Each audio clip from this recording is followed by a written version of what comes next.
ভিক্ষুকের জাতিতে পরিণত করতেই দেশ জুড়ে সহিংসতা। পঙ্গু হাসপাতালে বললেন প্রধানমন্ত্রী। ক্ষতিগ্রস্ত সেতু ও দুর্যোগ ব্যবস্থাপনা ভবন পরিদর্শন।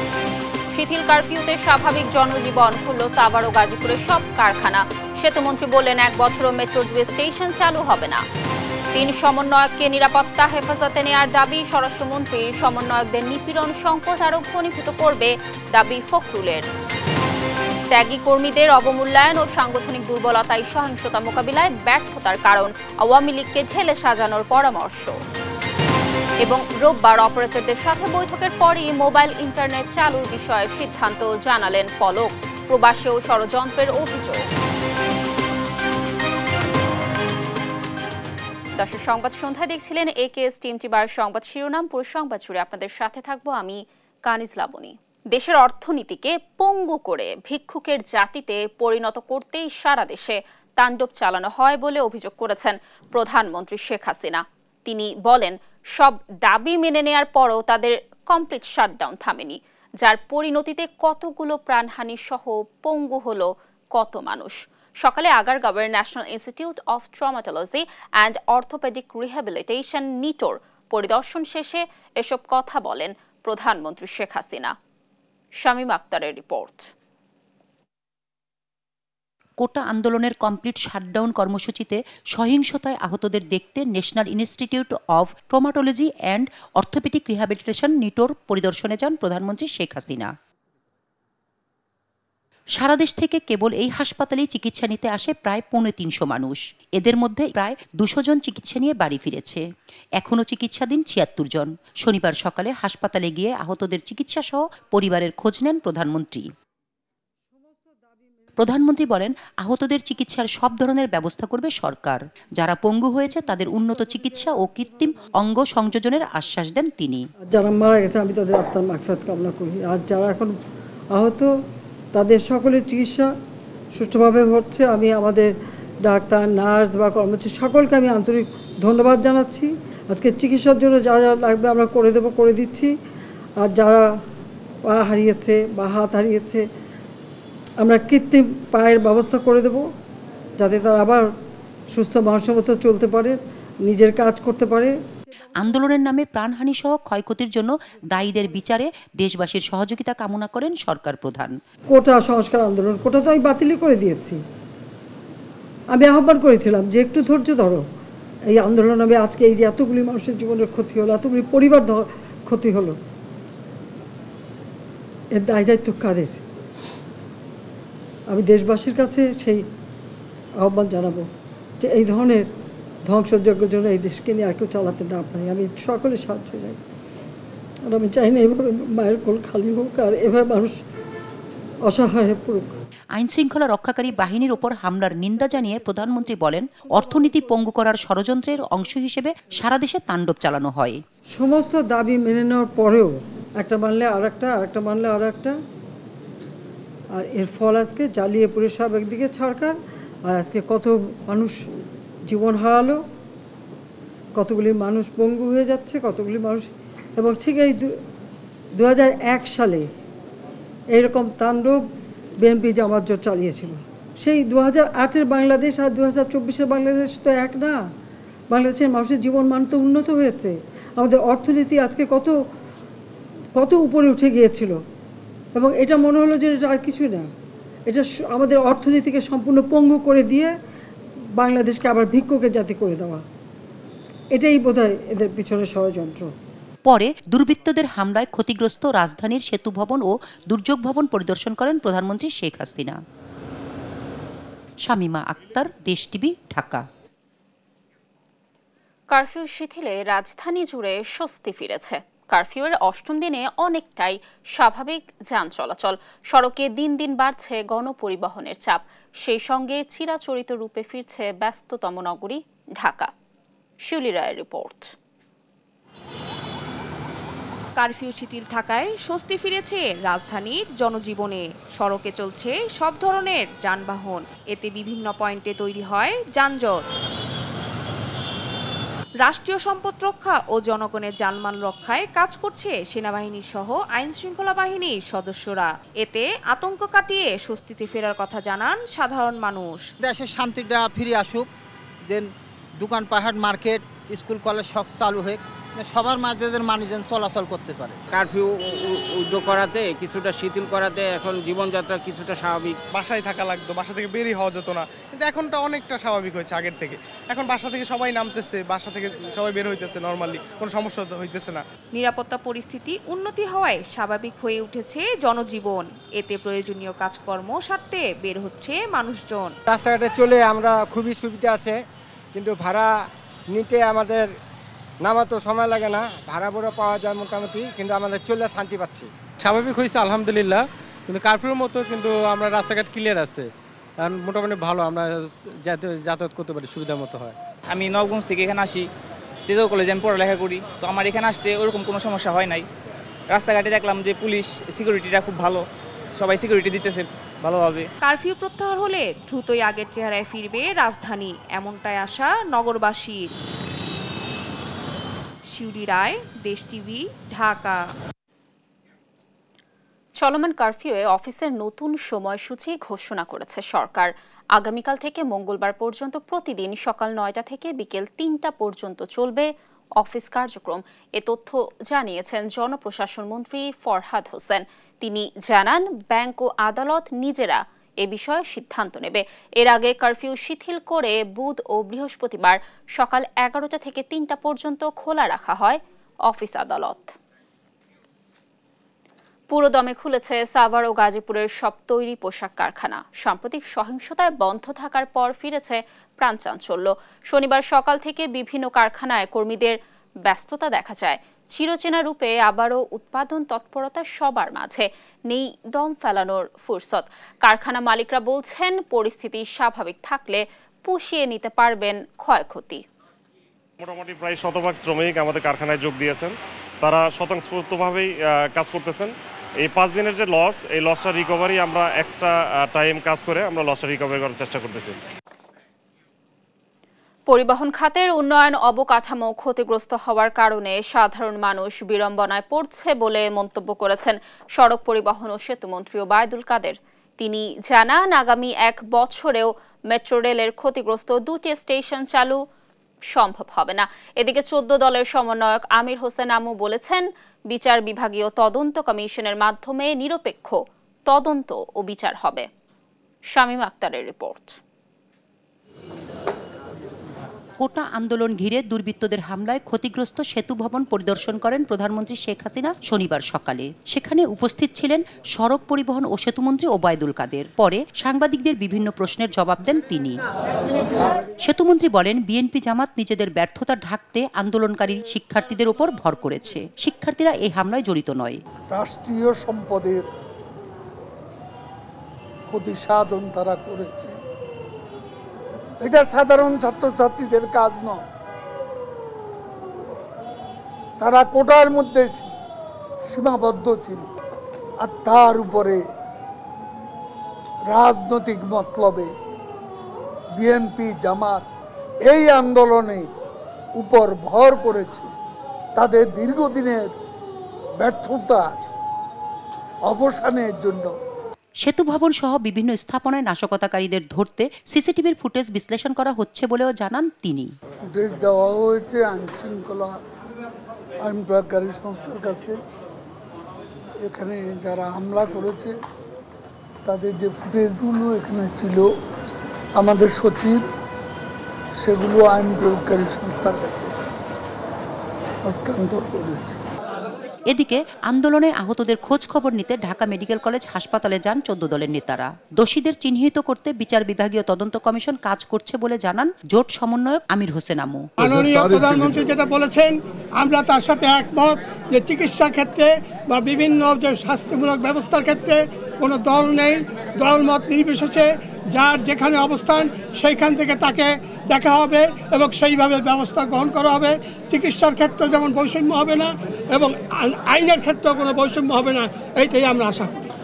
আহতদের যথাযথ চিকিৎসার ব্যবস্থা নেওয়া হচ্ছে বলেও জানান তিনি। শামীমা আক্তার, দেশ টিভি, ঢাকা। নিরাপত্তার স্বার্থে বৈষম্য বিরোধী ছাত্র আন্দোলনের 3 সমন্বয়ককে পুলিশ হেফাজতে নেওয়া হয়েছে বলে জানিয়েছেন স্বরাষ্ট্রমন্ত্রী আসাদুজ্জামান খান কামাল। দুপুরে সহিংসতায় ক্ষতিগ্রস্ত নারায়ণগঞ্জের সরকারি বেসরকারি স্থাপনা পরিদর্শন শেষে এ কথা জানান তিনি। মন্ত্রী বলেন, আন্দোলনের মধ্যে গুজব ছড়িয়ে বিএনপি, জামায়াত ও জঙ্গিরা দেশব্যাপী তাণ্ডব চালিয়েছে। অচিরেই এদের আইনের আওতায় আনা হবে বলেও জানান মন্ত্রী। কোটা সংস্কার আন্দোলনের জেরে রাজধানীর যাত্রাবাড়ি থেকে নারায়ণগঞ্জ পর্যন্ত পুরো সড়কের দুই পাশে অসংখ্য সরকারি বেসরকারি স্থাপনায় তাণ্ডব চালিয়েছে দুর্বৃত্তরা। পুড়িয়ে দেওয়া হয়েছে হাইওয়ে পুলিশের কার্যালয়, PBI office, Narayanganj passport office এবং শিল্প পুলিশের ফাঁড়ি। শনিবার দুপুরে এসব স্থাপনা পরিদর্শনে যান স্বরাষ্ট্রমন্ত্রী আসাদুজ্জামান খান কামাল। মন্ত্রী বলেন, কোটা আন্দোলনের গুজব ছড়িয়ে বিএনপি, জামায়াত এবং জঙ্গিরা দেশব্যাপী হামলা চালিয়েছে। তারা একসঙ্গে গুজব ছড়িয়েছে, একদল আরেক দল আক্রমণ করেছে এবং এই রকম সংঘবদ্ধ আক্রমণ শুধুমাত্র ডেডিকেটেড ফোর্সরাই করতে পারে, যেটা নাকি জামায়াত, বিএনপি এবং এই জঙ্গিদের কাছে রয়েছে। আসাদুজ্জামান খান কামাল বলেন, পুলিশ সদস্যদের মারধর করে তাদের অস্ত্র কেড়ে নিয়ে জঙ্গিরা পুলিশের উপর সেগুলো ব্যবহার করছে। অস্ত্রগুলি তারা ব্যবহার করছে আমাদের পুলিশের এগেনস্টে এবং বিভিন্ন জায়গায়। যত এইখান থেকেও আমাদের 2টি অস্ত্র এখনো খোয়া গেছে, এগুলি সবগুলি এখন ইউজ করছে আমাদের পুলিশের, আমাদের বিজিবির উপর। বৈষম্য বিরোধী ছাত্র আন্দোলনের 3 সমন্বয়ককে নিরাপত্তার স্বার্থে পুলিশ হেফাজতে নেওয়া হয়েছে বলেও জানান স্বরাষ্ট্রমন্ত্রী। তার মধ্যে একজন তার বাবাকে ফোন করেছেন যে আমি আত্মগোপন করলাম, আমি ইসে থাকার জন্য, আপনারা আমায় কোথায় আছি জানাবেন না। তো এইরকম খবর যখন আমরা পাই সোশ্যাল মিডিয়াতে তারা এই ধরনের প্রচার করেছেন, এগুলো যখন আমরা পেয়েছি তখন তাকে সেফ কাস্টডিতে আমরা নিয়েছি। আমরা তাদের কাছে জিজ্ঞাসা করছি যে কারা তাকে আক্রমণ করতে চাচ্ছে, এগুলি জিজ্ঞাসাবাদ পরে আমরা সিদ্ধান্ত নেব তাকে কিভাবে কি করা যাবে। মন্ত্রী জানান, দেশব্যাপী নাশকতাকারীদের ধরতে আইন শৃঙ্খলা রক্ষাকারী বাহিনীর সাঁড়াশি অভিযান অব্যাহত আছে। কিভাবে কি করা। মাইনুদ্দিন আরিফ, দেশ টিভি, ঢাকা।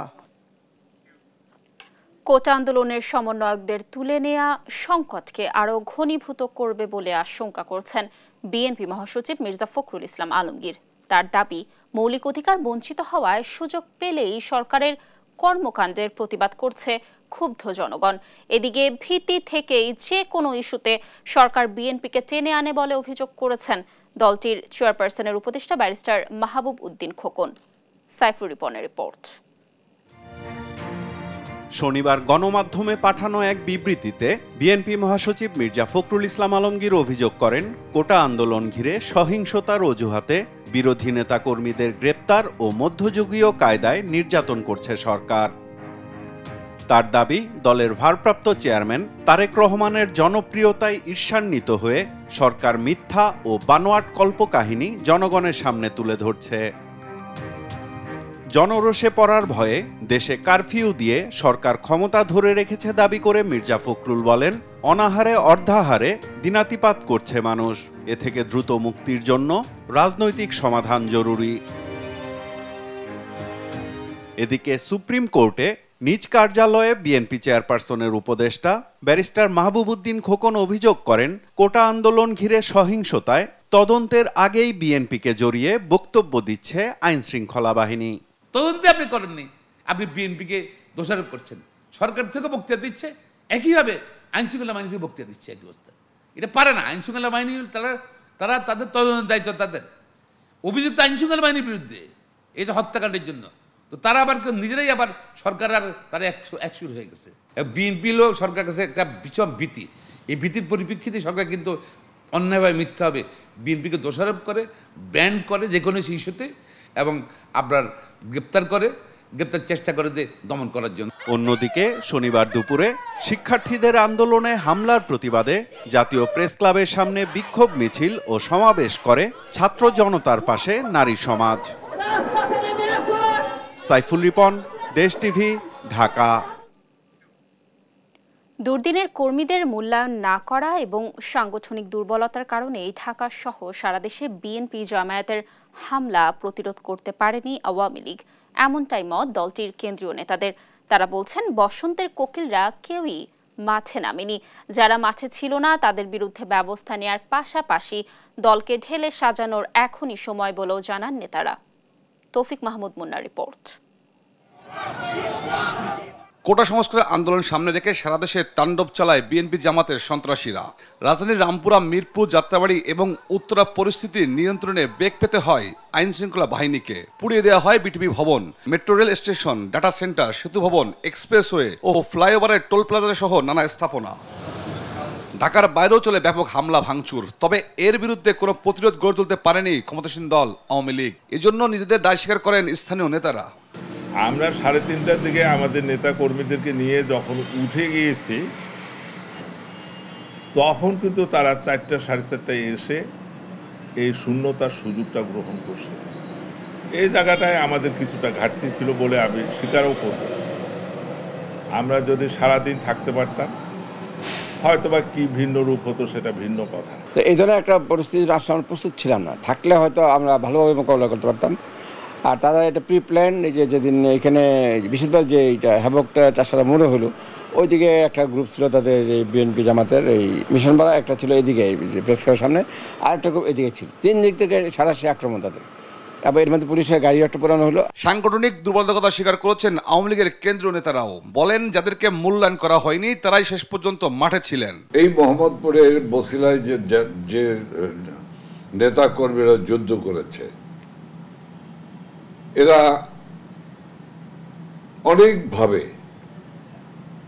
অনেকভাবে নিগৃহীত হয়েছে। সেই লোকগুলো কিন্তু যুদ্ধ করেছে। যারা বসন্তের কোকিলের মতো এসেছিল, তারা কিন্তু কেউ ঘর থেকে বের হয় নাই। পদ পদবি নিয়েও যারা মাঠে ছিলেন না, তাদের বিরুদ্ধে ব্যবস্থা নেওয়ার কথা জানান কেন্দ্রীয় নেতারা। এই বিষয়গুলি আসলে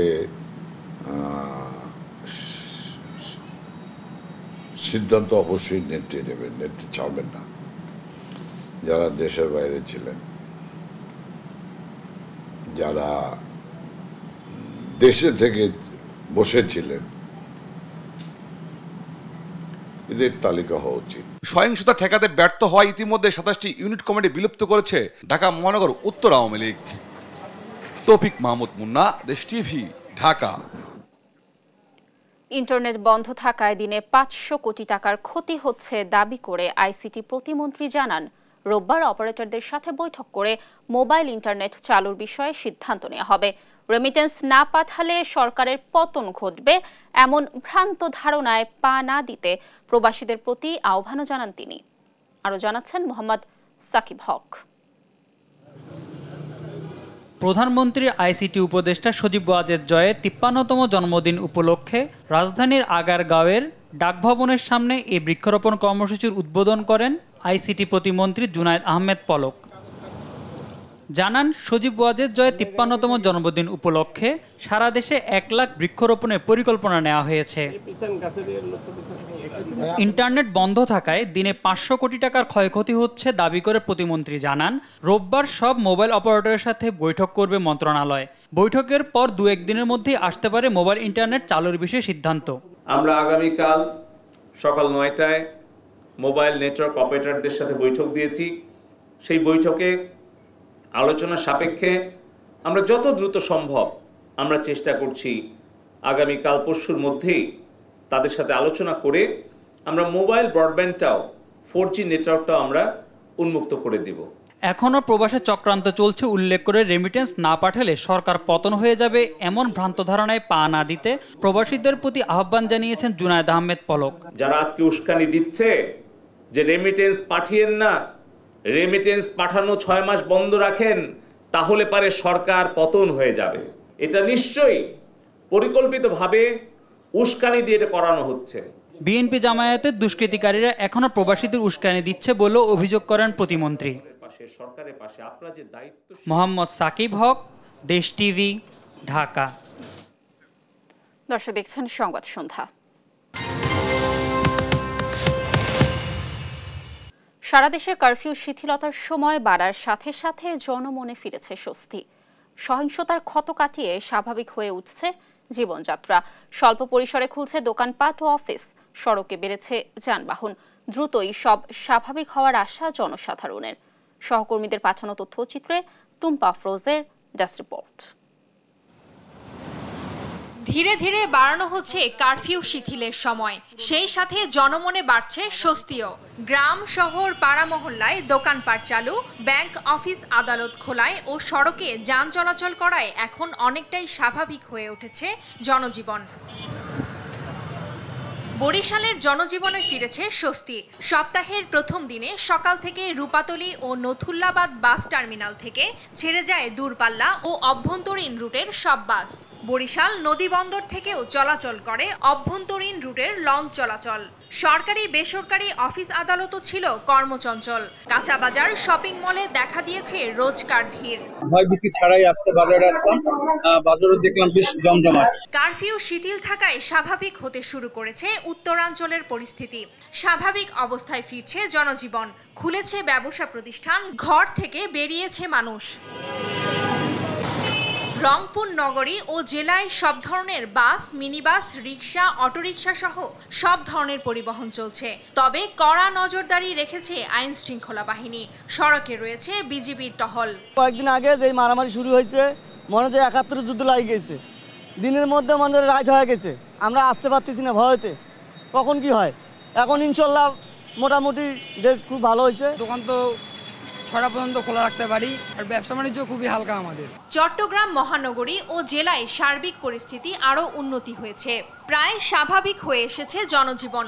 পরিস্থিতি বিবেচনায় চলমান কারফিউ আগের দিনের চেয়ে ২ ঘন্টা বাড়িয়ে শনিবার ১৪ ঘন্টা শিথিল করে প্রশাসন। এদিকে কারফিউ শিথিল হওয়ায় স্বস্তি ফিরেছে জনমনে। এতদিন কারফিউ ছিল, গাড়ি চালাতে পারে নাই, সংসার নিয়ে তো খুব ঝামেলায় ছিলাম, এখন মোটামুটি গাড়ি চলতেছে। রাজশাহীতে সকাল ৯টা থেকে বিকেল ৫টা পর্যন্ত কারফিউ শিথিল থাকায় জনজীবন ছিল স্বাভাবিক। সড়কে যান চলাচল ছিল স্বাভাবিক দিনের মতোই। ছেড়ে গেছে দূরপাল্লার বাস। সড়কে বাড়ছে বাস, ট্রাক, কাভার্ড ভ্যান ও লরি। যাত্রীরা পরিস্থিতি স্বাভাবিক বলে জানালেও স্বল্প পরিসরে গাড়ি চলায় বেতন দেয়া নিয়ে বাস মালিক শ্রমিকরা পড়েছেন বিপাকে। এখন গাড়ি চাচ্ছে, এখন বাড়ি দিতে আছে সুস্থ মতন। দেশের পরিস্থিতি চাইতেছি সবসময় ভালো থাকুক। স্বাভাবিকভাবে গাড়ি ঘোড়া চলতেছে, একটু কম আর কি। আপনার যে পরিমাণ গাড়ি থাকার কথা ওই পরিমাণ পাইতেছেন আর কি, ভাড়াও একটু বেশি নিতে আছে। দ্রুত কারফিউ তুলে নিলেই জনজীবন স্বাভাবিক হয়ে আসবে বলে প্রত্যাশা সবার। Tumpa Afroz, news desk, Desh TV. দেশের সার্বিক পরিস্থিতির উন্নতি হওয়ায় রাজধানীর সবজির বাজারে কিছুটা স্বস্তি ফিরেছে। তবে আগের বাড়তি দামেই বিক্রি হচ্ছে পেঁয়াজ, রসুন, আদা সহ বেশিরভাগ নিত্যপণ্য। মুরগির দাম কেজিতে কমেছে ২০ থেকে ৩০ টাকা। নিয়াজ মোর্শেদের রিপোর্ট। কার কাছে করবো আমরা, একমত করি যে সরকারের নিয়ন্ত্রণ করার ক্ষমতা সরকারের। পণ্যমূল্য নিয়ে এমন প্রতিক্রিয়া কারণ বাজারের সবজি বিক্রেতা রাজীবের।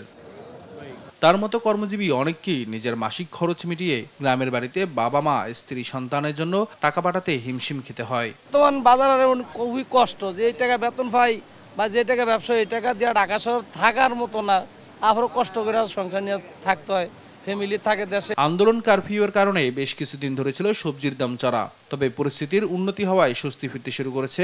কেজিতে ৩০ থেকে ৪০ টাকা কমেছে বেশিরভাগ সবজি। করলা ছিল ১০০ টাকা কেজি, এখন ৫০ টাকা ৬০ টাকা কেজি। আপনার ভেন্ডি ছিল ৫০ টাকা কেজি, এখন ৩০ টাকা কেজি। আপনার দুন্দুল ছিল ৪০ টাকা ৫০ টাকা কেজি, এখন ৩০ টাকা কেজি। সব জিনিসের দামই কমছে এখন। একটা লাউ ছিল আগে কদিন আগে ৬০ টাকা ৭০ টাকা, আমি কিনছি একটা আপনার ৩০ টাকা দিয়ে। আসছিলাম পরশুদিন, তো অনেক দেখছি অনেক দাম, কিন্তু আজকে দেখি মোটামুটি দাম ভালোই কম। দেশের চলমান পরিস্থিতিতে ব্যবসায় মন্দার কারণে মজুরি কমেছে মুরগির দোকানের কর্মচারী সুমন মিয়ার। তাই ঢাকায় বাসা ভাড়া দিয়ে তার জন্য সংসার চালাতে হিমশিম খেতে হচ্ছে তাকে। স্যালারির অবস্থা আগে থেকে কমছে, এখন মনে করেন যে ইনকামের সাথে মনে খরচের সাথে কোনো মিল নাই, দিন দিন মনে করেন ঋণের বাকি হইতেছে। মুরগির দাম কেজিতে ২০ থেকে ৩০ টাকা কমলেও অপরিবর্তিত ডিমের দাম। এখন লাল ডিম ডজন পড়তেছে আপনার ১৫০, আর ছোট এক সাইজেরটা ১৪৫ টাকা, সাদাটা ১৪০ টাকা। তবে পেঁয়াজ, রসুন, আদা সহ বেশিরভাগ নিত্যপণ্য এখনো বর্ধিত দামেই বেচাকেনা হচ্ছে। রসুন ১৮০ থেকে ২০০ টাকা, আদা ২৮০ থেকে ৩০০ টাকা, পেঁয়াজ ১১২ থেকে ১৩০ টাকার মধ্যে বিক্রি হচ্ছে। বাজার নিয়ন্ত্রণে নিয়মিত মনিটরিং এবং সিন্ডিকেট নিয়ন্ত্রণের দাবি জানিয়েছে ক্রেতা বিক্রেতারা। নিয়াজ মোর্শেদ, দেশ টিভি, ঢাকা। দর্শক দেখছেন সংবাদ সন্ধ্যা। জান্তা সরকার শাসিত মিয়ানমারে বেসামরিক মানুষের ওপর সহিংসতা ও দমন পীড়নের নিন্দা জানিয়েছে দক্ষিণ পূর্ব এশিয়ার জোট আসিয়ান। বিবাদমান পক্ষকে লড়াই বন্ধ এবং সবার মতামতের ভিত্তিতে শান্তি পরিকল্পনা শুরুর তাগিদ দিয়েছেন পররাষ্ট্রমন্ত্রীরা। এছাড়াও দক্ষিণ পূর্ব চীন সাগরে উত্তেজনা সহ নানা ইস্যু উঠে আসে এবারের বৈঠকে। লুৎফর কবিরের রিপোর্ট।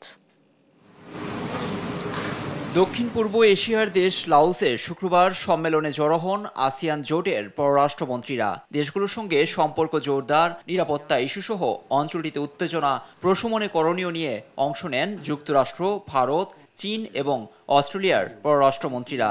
বৈঠকে সভাপতিত্ব করেন লাওসের উপপ্রধানমন্ত্রী ও পররাষ্ট্রমন্ত্রী কোমাসি। Welcome to the 14th East Asia Summit Foreign Minister meeting. Junta সরকারের শাসিত মিয়ানমারে বেসামরিক মানুষের উপর সহিংসতার নিন্দা জানিয়েছে আসিয়ান। দেশটির বিবদমান পক্ষকে লড়াই বন্ধ এবং সবার মতামতের ভিত্তিতে শান্তি পরিকল্পনার শুরুর আহ্বানও জানান তারা। বৈঠক শেষে এমন বিবৃতি দিয়েছে জোট। এদিকে দক্ষিণ চীন সাগরে উত্তেজনা প্রশমন এবং ভুল বোঝাবুঝি এড়াতে একাধিক বাস্তব পদক্ষেপ নেওয়াকে স্বাগত জানিয়েছেন তারা। নিষেধাজ্ঞা উপেক্ষা করে উত্তর কোরিয়ার নিয়মিত ক্ষেপণাস্ত্র পরীক্ষা, রাশিয়া ইউক্রেন সংকট এবং গাজায় ইসরায়েলের আগ্রাসনের প্রসঙ্গেও আসিয়ানের যৌথ বিবৃতিতে উঠে এসেছে। সব সংকটের শান্তিপূর্ণ সমাধানের পক্ষে আসিয়ান। গাজায় ভয়াবহ মানবিক পরিস্থিতি এবং ব্যাপক প্রাণহানির ঘটনায় গভীর উদ্বেগ জানিয়েছেন জোটের পররাষ্ট্রমন্ত্রীরা। Thank you Vivian for your warm wishes. Lutfar Kabir, news desk, Desh TV. দর্শক দেখছেন সংবাদ সন্ধ্যা।